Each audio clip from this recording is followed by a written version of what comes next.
अनुदानापासून वंचित राहिलेल्या शेतकऱ्यांची नावे समाविष्ट करण्याची मागणी। सन 2023च्या खरीप हंगामातील ई-पीक पाहणी करून सुद्धा अनुदानापासून वंचित राहिलेल्या शेतकऱ्यांची नावे समाविष्ट करण्याची तहसीलदार सेलूकडे मागणी। आज रोजी तहसीलदार सेलू यांना दिलेल्या निवेदनात नमूद करण्यात आले आहे की सेलू तालुक्यातील अनेक गावातील शेतकऱ्यांच्या खरीप हंगामामध्ये कापूस व सोयाबीन उत्पादक शेतकऱ्यांना अर्थसहाय्य देण्याबाबत आपल्या विभागामार्फत गाव पातळीवर सोयाबीन व कापूस ई-पीक पाहणी यादी प्राप्त झाली आहे।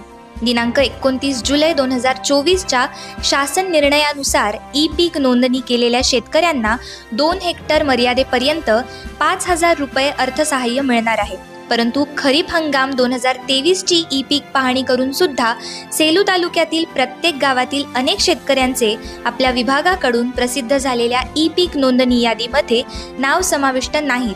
त्यामुळे अनेक शेतकरी शासनाच्या अनुदानापासून वंचित राहत आहेत।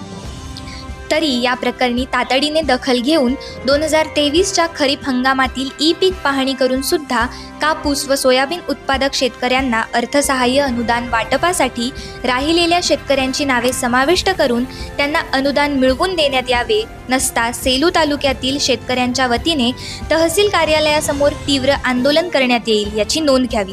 यावेळी जयसिंग शेळके, लक्ष्मण बोराडे, हरिप्रसाद काष्टे, भगवान मुळे, गोविंद शेवाळे, मारुती खोशे, दगडोबा जोगदंड, गजानन टाले, अशोक बोराडे, विनोद पारवे, अर्जुन पारवे, सखाराम पारवे, विठ्ठल काकडे, अशोक शिंदे, दौलत भवाळ, बळीराम नजान, शेख मुस्तफा व शेतकरी उपस्थित होते।